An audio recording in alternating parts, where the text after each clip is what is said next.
life is serendipitous. Like the unexpected is part of the beauty and elegance and art of life. You may not like it, but this is the tension point, and this is what I've learned. The elegance is setting down what you expected to happen in favor of what is actually happening, right? Because what you want to happen doesn't matter when what is happening is happening. We've all had those weeks where everything is going great, and then all of a sudden, out of nowhere, chaos strikes. How we respond in that situation to make it easier for ourselves and others is what Nick and I discuss in this week's episode of Thinking Outside the Bytes. Hey, good morning, Kirby. Hey, morning, Nick. How's it going? Yeah, I'd like to say great, but I had a bit of a rough start this morning. A little chaos got sprinkled into my day. What kind of chaos are we talking about? Just the, accidentally turn on the coffee without the mug underneath it, or what? No, that would have been great. I would have stuck my face underneath the coffee maker there and just enjoyed that day. But no, your typical car problems, broken sink, and sick kiddos. Back to back, it's like you don't just get one; you get the Pez dispenser of chaos. And it's always three, right? I'm not like a superstitious person, but it is always three things. It seems like. That's right, the rule of three. I didn't even pick up on that until you just now said that. So. Yeah, it's always the case. When you're sitting on two, you're like, I just need to go into my bunker and not leave for the rest of the day. Right, waiting for the other shoe to drop. Is that? Yeah. Because it does. I mean, even if that shoe's not going to drop that moment, that shoe's going to drop at some point. So I guess you can always say it's going to be three, because if your time window's long enough, you'll find a third. I see. Point. So less of a functional prophecy, more of a self-fulfilling one. Exactly. There's no way it's not going to be true unless somehow you've only ever had two bad things happen in your entire life. It feels like a garbage collection problem, I think. It's just wipe out the last two things and start over with the count. There you go. That would be nice if you could just wipe out those mistakes. I guess we've had talks where we say you can learn from them, but wiping them out would be nice. Yeah. I like the eraser as opposed to the bag. Yeah. I don't erase the bad things. I just replay them in my head over and over again for the rest of my life, and wish I would have handled a thing differently. That's good. I like that the whole shame and guilt thing, just as a constant pal. Yeah, it never goes. Shame, guilt, and cringe. Those are the ones that hang with you. Well, how do you deal with chaos, Kirby? I just ride the waves. No, I think it depends on what kind of chaos it is. So I definitely have those weeks where you can anticipate it's coming, even though you have no reason to. And I don't know, there's just something where the week's going pretty good. I've actually had a pretty good week. We haven't had any incidents this week. I haven't had to jump on any kind of after hours call or anything like that. It's been a great week. Yeah. Oh man, it's Friday. Something's gonna happen, and then you get that chaos, and then only if you deploy on Fridays. By the way, only if you deploy. Yeah. No, but in my kind of role, especially, I get hit up in Slack a lot. So there's those moments where I feel like things are going well, and then ding, ding, ding, ding. I suddenly will get lit up in three or four different messages, and it's funny, it's not always even the same topic. You would think a bunch of messages at once, you'd be like, oh no, something just hit the fan. But no, it's four things just hit the fan at the exact same time. I guess the level of notifications is generally a good barometer for chaos. I think it is. Sometimes notifications are good. Don't get me wrong, but a lot of times it's oh no. And so how do you ride the chaos? I mean, I gotta admit my humanity a little bit here. When you first get those, the cloud just drops over a little bit. You're like, oh no, what do I do? And I think part of riding the chaos is actually just accepting it a little bit and going, okay, what can I do? How can I deal with this situation and lift the cloud off a little bit? And I think one of the things go concrete there. Just how do you accept it? When you're getting piled on, how do you accept that?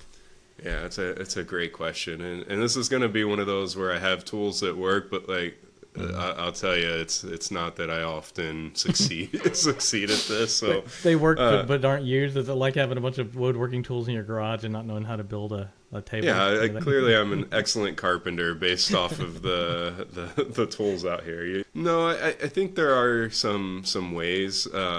One of them, it sounds kind of simple, but we've learned this a long time ago in our development life. You got to break problems into smaller problems, and so when you get hit with four different things at once that are all big, you can't tackle four different things at once. Got to be willing to say something like, "All right, this is important, but I have to tackle the one that's the most pressing at the moment," and then you just have to be honest with the people that are asking for something on the other side, going, I actually really do care about this, but right now I've got to jump on this other thing. And people usually understand that. And so then the thing that you're jumping on, you got to think about how to break it into smaller projects or smaller little chunks that you can tackle one at a time, or kind of get other people to manage part of it while you're focusing on one thing at a time. Because I think the reality is our brains have a hard time dealing with this like massive set of things, all of which we've got to like go fix. You just try, you jump in all, and we talked last week about jumping in a bunch of different directions and our brains getting pulled different ways. You can't work that way. And so I think the simplest thing to do is just take a deep breath, like step back a little bit, and go, what can I do about this right now? And sometimes that might be, let's jump on a call. Let's talk about it. Let me get the lay of the land a little bit and get an understanding of what the problem is. And as you start to peel things back a little bit, it often seems a little less chaotic because it's small little problems that you can solve versus one big thing that you don't even know where to begin on. And so like that first step of let's try to understand a little bit. Let's try to get started a little bit. Let's check off the 1% of the 100% of things that we need to do. And then suddenly you're making progress, and suddenly you're solving the problem. You're not thinking about the problem as a problem anymore. And so I think just kind of getting started, accepting that, hey, I can't do it all at once. I'm not going to fix everything, but I can do this one thing. And that one thing I'm going to do well, and I'm going to do that one thing right now. Yeah. That's interesting. One of my kiddos, one of the older ones, he's doing this kind of firefighter training, and he commented about how hard it is to roll this hose out, right, and that it has to be positioned, and that when there's fire all around you, you target the small stuff first, and then you move to the bigger. And that's just it. It's whittling down your perspective so you can actually focus on the important thing, or eliminating the inability to move. Right, when that fire hose is full of water, it is way more difficult to move than it is if it's empty, and you can position it right and then attack the thing. Yeah, interesting. Yeah, I hadn't thought about that with respect to fire hoses before. Yeah. I guess you're increasing the surface area and the connect. Yeah. Anyway, I get angry at the garden hose. I can't imagine lumbering around with one of those big, huge. Yeah, no kidding. So thing puts out enough force that can lift you up too, right? Yeah. That's right. There is there's something to the adage of drinking from a fire hose, and exactly like what you're talking about. It's like when this stuff piles on, and it's. Like, I don't know, in the recent past, I can't think of a time when it's like, oh, it's just one issue. Oh, that's cool. Yeah. I can focus on that. You know, it's really been this art, this dance of like, okay, where do I put the fire hose, and when do I fill it? Yeah. Because it is a literal fire hose. It's just that people need, whether you're an IC or a manager, like you. There are needs that are required of you to do a job, and it's balancing that. And like you were saying, stepping back and looking at it and going, okay, I see some sparks, or I see some tinder kind of lighting up over there. Yeah, let's put a little water on that. And I think that's a great analogy, the fire hose. And one interesting thing about water and a fire hose spraying at you, if you can deflect it just a little bit. Right, like you can just kind of create a curve for the water to flow around. Suddenly, you're splitting that stream into like two separate streams, each of which is a little more manageable than the one big stream there. And so, I really like that analogy. So in terms of like having stepped back, right? Like you're saying, when you run up against it, you step back, you look at the things. You talked about breaking it down, of course. It's that whole elephant adage, right? Of course, I would never try to eat an elephant. Tell the elephant adage. Yeah, it's like you eat an elephant one bite at a time. Okay. You can't ever there's no big fork. There's no fork big enough to pick up no mouth big enough to eat it. I don't think. And you might not survive trying to do that with it. To swallow the elephant. I think that's where you get in. Yeah. Yeah. All right. Yeah, I mean, so like even the art of even stopping and stepping back, I think is one of like incredible determination and resilience, right? It takes I feel like oftentimes for me it takes an incredible amount of patience, and also just this idea of like self awareness, right? Like I don't like when I feel like that anger or the frustration or whatever it is, it's just bubbling up because of all the stuff's getting dumped on you. Nobody likes being buried alive. At least I don't think anybody does. But like turtles do. I watched a TikTok this morning about a turtle. Well, turtles are so chill, dude. Like they're apparently they hibernate under the dirt. And anyway. Yeah. Well, maybe that's my problem. Is I need to try the under the dirt hibernation thing. And yeah, I mean, if you lived your life like a turtle, you'd probably be happier. I'm just saying.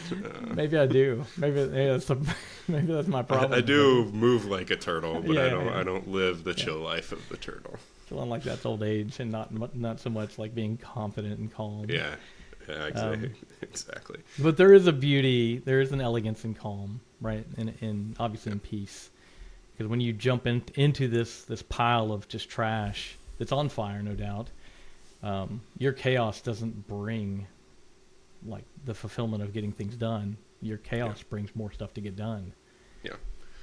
Yeah, I think a lot of it a bit is fight or flight. Like if those are your two responses, you're not going to usually have a successful outcome. I mean, obviously in a super emergency situation, those instincts they're there for a reason, right? Like they will help you survive, but our goal isn't just to get out of a situation and to survive a situation. A lot of times I think being successful and as humans is to figure out how to go against what might be our guttural instincts and get to a better situation on the other side. And if you're relying on your instincts, which often boil down to something to get you out of a dangerous situation, that's not always the best.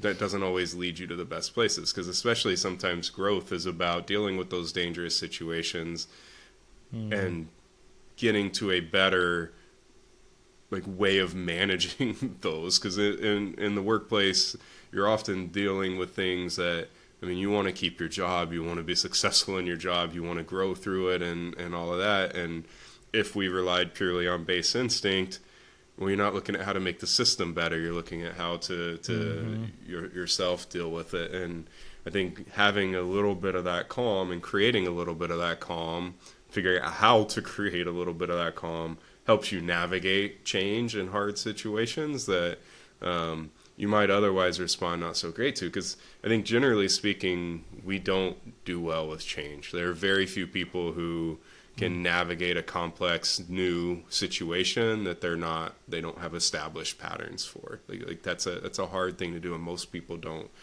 do it really well. And actually the people who succeed tend to be the ones who can manage through those situations better than other people can, because they start to be people that others perceive as leaders that can help navigate through hard situations. And is that do you think that's a confidence and insecurity thing, or is there something just like a natural, somebody has a natural inclination for? Yeah, I think everybody has a natural, I think very few people naturally can navigate change. I do think there are some that thrive in it, some that kind of like riding the chaos, back to the earlier part of our conversation. So, but a lot of people do okay with change, and I think part of that is a learned thing that they've come to develop tools to help manage and deal with it. Because also I find these things, they're they put you into a bad mental state if you're not careful. And when you get into that state, then everything gets worse, and it's very easy to like spiral and to then start assuming the worst in everything, and at the very least not find a path to success through something. And I think the people who have figured out how to, okay, that's the situation. I'm going to take a deep breath, and I'm going to figure out how to make the best of the situation that we're in. Those are the people who tend to figure out how to do that repeatedly, and also be helpful to the people around them who are dealing with that. Because we all look to like that calm person that's like, person seems to always like have it under control. Yeah. I'm going to go to that person and seek help from that person, because they seem to be one who can kind of deal with it. And back to your question, yeah, I think there are some people who naturally have that ability and that inclination to respond that way, but I do think it's absolutely something that you can learn, and that sometimes that little simple trick of take a deep breath, it doesn't fix it, but it will certainly make you respond better than just going right at I would agree that like I'm the Nick before kids. I was an intense dude, right? Like everything was important. Everything was like extreme and like just on fire, you know. And now, you know, after 9 of them, like I'm way more chill, like, which is so funny. You don't have like, a choice. Yeah, yeah, that's being consumer life, I guess. But like they, I think there's something to that, right? It's something to in regards to perspective. It's something to learned behavior. Like I wasn't historically like a really calm dude. Now I would say that I'm either getting there or I am there a little bit. And I tell you what, that in terms of like leading projects and doing new things, that has been transformative. How do you can you give me some examples of so 9? So you've got like 9 attempts, and each one hopefully getting a little bit better. So. Yeah, I would love to like. What do you think about that? I mean, obviously, I have 3 kids, so like I know how that can affect things. But maybe there's some folks who are listening to this who don't. And like, what do you think you could learn from that could be generally applicable to other folks? Oh yeah, so especially in regards to chaos, I think I love all that you said about just compartmentalizing some things, stepping back, getting perspective. A big thing for me, and it has always been, especially ever since I've had kids, is being able to lay down my own expectations, right? Like that is a frustration generator for me, is when I have a picture of a situation, I walk into it, things on fire, sometimes literally around here, things are on fire, and I have to set down my expectation of, kids don't always do what they're told. Or they don't always respond to calm and or discipline, or like this. Like the world doesn't work in the context of the Nick box, right? Like I wrote all this stuff out, my plans. Why aren't they being, like why isn't it coming to fruition? I spent I looked at all the edge cases. It was just like programming. Yeah. It's like you ship something locally. Hey, works in my box.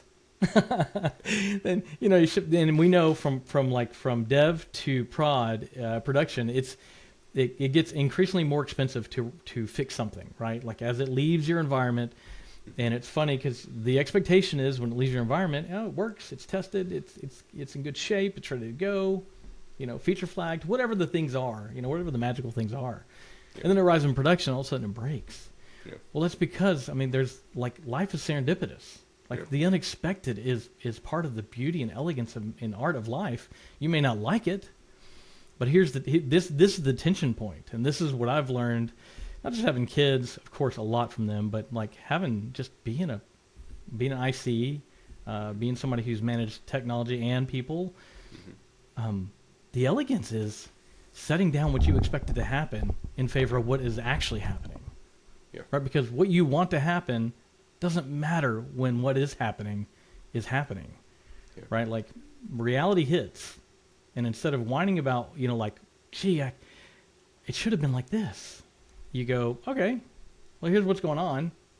Prod outage, yikes, let's fix it. Yeah, I think you're touching on something else too that I think is super critical, and I think it's part of this response that we have to things. I pretty firmly believe that we usually feel better when we think we can control the situation that we're in, that we can like manage it and it can go the way that we want it to go. Like we have that semblance of control and things, or the illusion of maybe the illusion. that. Yeah. But like I think it's that want and that desire to have it. And I don't mean control over other people. I just mean like control of a situation. I think that when something chaos or something else happens, it's that loss of control or that loss of our perception of control that is the thing that's actually really, really painful in that situation. And I think one of the reasons the technique of taking a step back and looking for a smaller piece that we can do something about, we're reasserting our ability to control part of that situation over the bigger, ambiguous, I've suddenly lost, because we can only deal with so many things at a time, and such a big thing, no matter how good you are or how much you think you can multitask or think you can deal with things. The reality is we can only handle one thing at a time, like reasonably speaking. And so I think finding ways to assert to make it so that you can manage it, right? Rather than controlling a situation, managing a piece of that situation takes a little bit of that pressure off. And because I do think that pressure, that lack of control, like lack of our ability to manage and control a situation, leads to fight or flight. And like that response is because I don't know how to deal with this. I need to escape this situation, or I need to fight against that situation. Once you accept that, you know what, I can't control this situation. What are the things within my influence? I'm going to focus on those. I'm going to do something about it. That's so, man, you're touching on such a strong thing that I wish I would have learned early in my career. And it's this. I used to advocate and speak so firmly on what agency is, right? Like agency is you being given the ability and control and forthright to take something on and do it. Yeah. Well, as I again like lean into like all my kiddos and just learn from all that and learn from all the positions I've ever had. The reality of agency isn't controlling a situation. The reality of agency is controlling your response to it. Yeah, exactly. Like that's where you're empowered. Yeah. If I'm freaking out, no one's going to listen to me.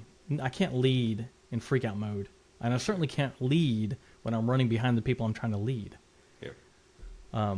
But I can do that through example, through response, and through a calm approach to something that is otherwise chaotic. Yeah. Yeah, and I think it helps not only you and your response and the way that you feel when you're dealing with that situation, because again, like your sink is breaking. Well, I can fix that, right? I can go shut off the water, or hopefully you have a shut off right near your sink. I've lived in many houses where you don't. It's a little bit harder to feel calm in that situation. Let's say you have the cutoff right under your sink. You can go turn that off, and thus relieve your immediate stressor, right? And so like you can have those kinds of things. But again, I think part of growth in a company, growth in your career, is being successful as yourself, but then growing your impact to other people and being helpful for the people around you. And like, let's say it's you and your family, and that sink's like gushing water. And I'm assuming it's a leak on the supply side, not the drain. And water is spraying everywhere. Everybody's having the exact same response to that situation, right? Like, some people respond better than others, but everybody's immediate moment is, oh no, the sink's leaking. By the way, there's there's a subgenre of videos where people put like a leak, like a vegetable leak, and say the sink's leaking. Anyway, I'll send you a link later. Thanks, but when one person in that group responds positively in that situation and starts acting in a solid way, they not only calm down, but everybody else in the room calms down as well. And they feel like, we can do this. Like, we can manage this situation. We can deal with this. Because they're looking at, there's at least one person here who's not freaking out, who's not just, they're actually positively responding to that, and that spreads across other people, like that mood, that response. And then suddenly other people, like if you run over and turn off the water, somebody else may say, okay, I'm going to call the plumber, or I'm going to go grab the tools, or like it creates this positive response in other people when they see somebody taking the lead on something like that. So I think that ability to calm, break it down, problem down smaller, start to go after it, also creates that in other people. Yeah, that's interesting. I was going to ask you how, and you kind of walked through it just now, but like, how do you lead other people through chaos? And and you're right. I believe it starts with that. It starts with just being the example, and beginning the process of like addressing the thing. Yeah. What else? What else do you do? Yeah, and by the way, I think that applies to.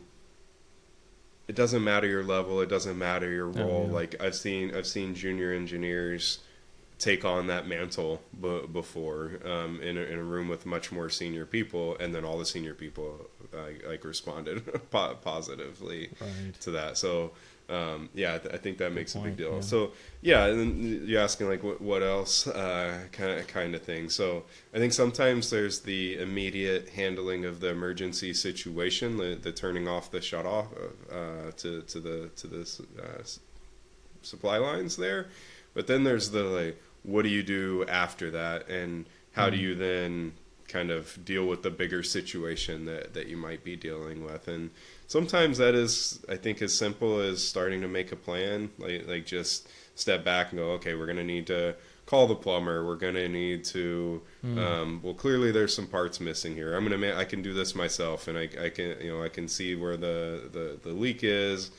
Maybe it's a copper line, so I know I'm going to need my torch, and I'm going to need some solder or whatever they call the stuff on when you're doing copper. But like you start to put that out there, start to come up with a plan. You're now breaking down future problems and more problems related to it, and still I think going after those one at a time as much as as possible. One of the things I've learned that's often hard to accept is that, again, you can only do one thing at a time. And so if if you're leading a team, if you've got a bunch of work to do, the more you can do less at once and just do it well and do piece after piece after piece, the quality goes up, the speed that you get things done goes up, the mental load on everybody goes down, like things just get better. And so part of it is deal with the emergency situation, and then figure out how to like manage through the rest of it, and lots of communication, lots of sharing with other people. If you're in a leadership position, it's delegating and having other people take on parts of it. But again, I think it's that kind of like, we got this mentality that applies throughout, that when you feel like you've got it, other people feel like they've got it, even if maybe internally you're still dealing with some of the grumblings. If people look and say that person's got things under control, things settle down. It's so funny. I think you and I have both been like incident commanders, right? Like when you have an outage or something, and we've done that a lot in our career. And we've seen a lot of like good responses and probably bad ones, a lot of bad ones. But I remember there was a time when someone, when we were having this response to a production outage, of course, and somebody, bless their heart, they were attempting to reflect and go, oh, well, how'd this happen?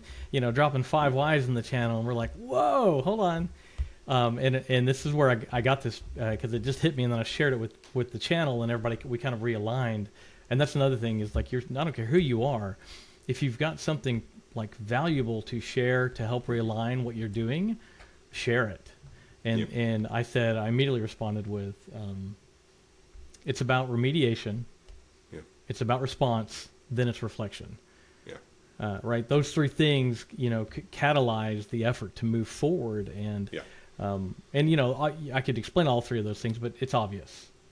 And I think it is funny, because I do have the tendency to go, well, let's analyze this thing, while people are like it's production outage. Right? Why is this sink spraying water everywhere? Well, it's probably there's 20 psi's of pressure. Did you know that supply lines in houses are all pressurized all the time? How so when does you open water a valve, go through the?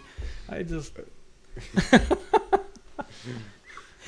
Yeah. And so it's just, I think that's a huge part of leadership, especially amidst chaos. Like when the water's hitting your face, all you need sometimes is someone to go, well, let's go over there and shut off the valve real quick. Yeah. And then we can actually see what's going on. Yeah. Otherwise, you're just going to be fighting the wall. I always think about the guys. I don't know if you've ever seen them, but they, whoever the individuals are, that they'll replace the gray water fire systems, and they replace the heads on them. Every so often, like it's code or something. I don't know, but it's wild. They take off the nozzle that's in the roof at whatever grocery store you're at, and there's a big basin, and it just shoots down.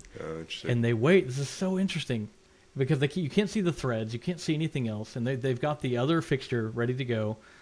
And there's a brief lull when the line has to refill with the gray water, or the fire water, and when that lull comes, this person knows exactly when to put that fixture on it and then tighten it. Interesting. And the net effect is you don't have black water everywhere, you don't have a complete mess on your hands, and you have someone who's clearly knowing what they're doing, very calm, and makes an assessment and then applies that assessment, right? Like addresses the thing. And it's I don't know, there's such elegance in that. There's if I don't freak out when I approach this problem, I might do less damage than if I was throwing my arms around. Yeah. Awesome. All right. So it seems like, this is really good. But it seems like it's about perspective. It's about not leaning into this idea of control, but also, exhibiting control by just being peaceful and calm in the situation, in the chaos. Yeah. And then that helps lead other people into the right decisions. And then also, I think there's the aspect of what we were just talking about, of leadership, not just through action, but leadership through helping direct the thing, right? Yeah. Through the idea of remediation, response, and then reflection. And then I think there's the part of it. We talk about getting that calm in the moment. There are some techniques to trying to achieve calm when you're not feeling calm. I've talked to you about this one before, but I'm going to raise it again. Is it box breathing? Are you going to do the box breathing again? No. Yeah. Okay, that's good. No. It's kind of similar, but smiling. That's and a good so. one. Yeah. I used to get really stressed, a lot more than I still get stressed, but in certain situations I got a lot more stressed than I do now. And somebody who was a mentor of mine that was always full of sage advice. Everything he said, I just ate up. Okay. And one day he told me, just smile. That's what this was 22 years ago, probably. Okay. Something like that, and that this has stuck with me that whole time, which is when you're faced with those situations, take a moment and smile, because you always feel a little bit better when you do. And I think that moment of taking back and smiling, you feel a little relief, and it creates that little bubble of calm where then you have that space to respond a little bit better. And so there are two downsides to this. One, people are like, why are you smiling? I think I know one of them. So you gotta be a little careful, if your response is to smile when somebody tells you my house is on fire, and you're your house is on fire. All right, let's go. So I don't mean that, but in a moment you can smile and kind of create a little calmness in you. I think with that. The other is, I told this advice to somebody one time, and he just walked around with an artificial smile all the time that you could tell. It's like a creepy smile. Oh, that's gonna get you fired, man. I'm sorry. Well, it's just like a little spark can start a huge fire. So can a little bit of water stop one. Yeah. And 100%. And I think that's a beautiful thing. I'm sure there's a million things like that. I love the smiling one. I love the taking a breath and stepping back. Yeah. I love the idea of resolving to perspective, right? Dropping Yeah. any expectation and going, okay, here's what is. There's so Yeah. many that you can put into practice, but Yeah. yeah, And now when you see me creating a box around yeah. you, it might look I a know little you're weird. like, oh, there's Nick again. I just hold on Yeah. before we talk. I need to, Yeah. Yeah. yeah. I get it. I I understand. I can imagine once people know you do that, and then you're in a meeting with them, and they're telling you something, and they just see. It's like, what are you doing? Oh, I'm just diagramming things in my mind. Don't Yeah, worry yeah, about it. Don't worry that's about all I'm doing. it. Yeah. And that wraps up today's episode of Thinking Outside the Bytes. If you enjoyed listening, please like and subscribe and leave some comments below.